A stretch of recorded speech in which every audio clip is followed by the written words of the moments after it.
Hi, Joy to Smile Sunshine friends. We're back outside to hear another story.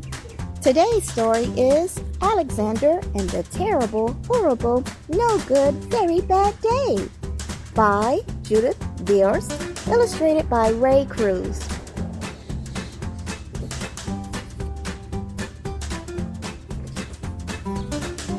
I went to sleep with gum in my mouth, and now there's gum in my hair.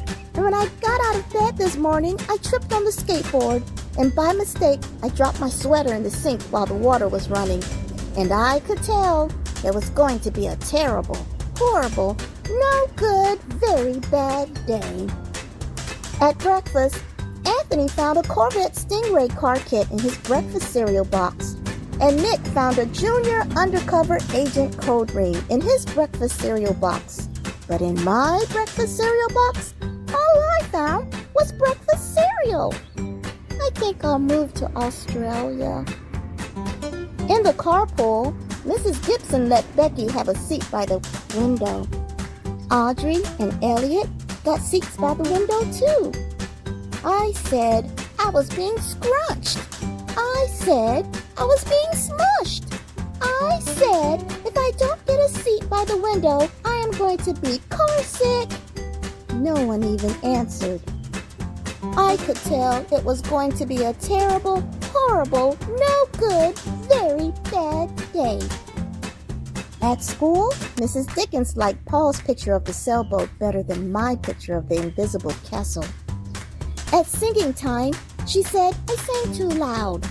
At counting time, she said I left out 16. Who needs 16? I could tell it was going to be a terrible, horrible, no good, very bad day. I could tell because Paul said I wasn't his best friend anymore. He said that Philip Parker was his best friend and that Albert Moyle was his next best friend and that I was only his third best friend. I hope you sit on a tack, I said to Paul. I hope the next time you get a double-decker strawberry ice cream cone, the ice cream part falls off the cone part and lands in Australia.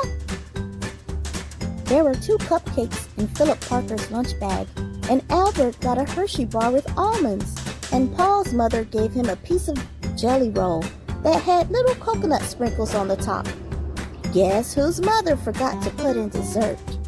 It was a terrible, horrible, no good, very bad day. That's what it was, because after school, my mom took us all to the dentist, and Dr. Fields found a cavity just in me.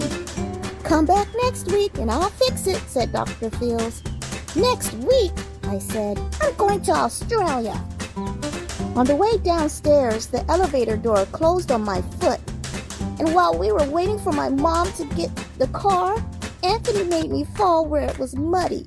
And then when I started crying because of the mud, Nick said I was a crybaby, and while I was punching Nick for saying crybaby, my mom came back with the car and scolded me for being muddy and fighting.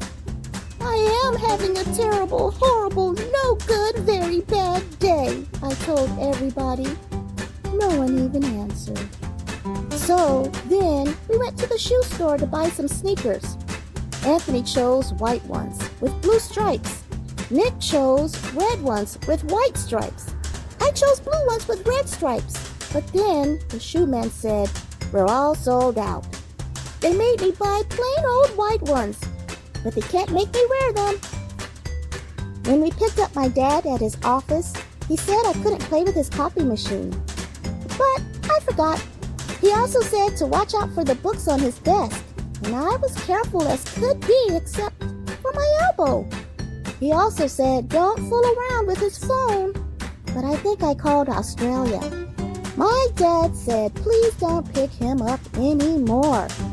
It was a terrible, horrible, no good, very bad day. There were lima beans for dinner, and I hate limas.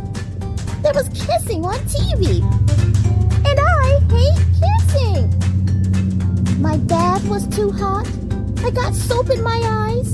My marble went down the drain, and I had to wear railroad train pajamas. I hate my railroad train pajamas. When I went to bed, Nick took back the pillow he said I could keep, and the Mickey Mouse nightlight burned out, and I bit my tongue. The cat wants to sleep with Anthony, not me. It has been a terrible, horrible, no good, very bad day. My mom says some days are like that, even in Australia. The end, friends.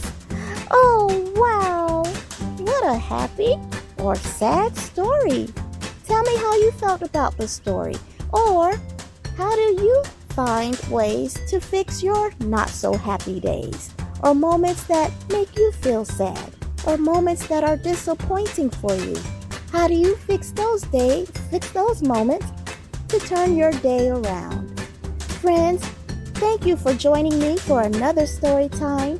Please like and subscribe to our channel, and please leave a comment to let me know how you enjoyed the story and fix your upside down days to make it a happy day.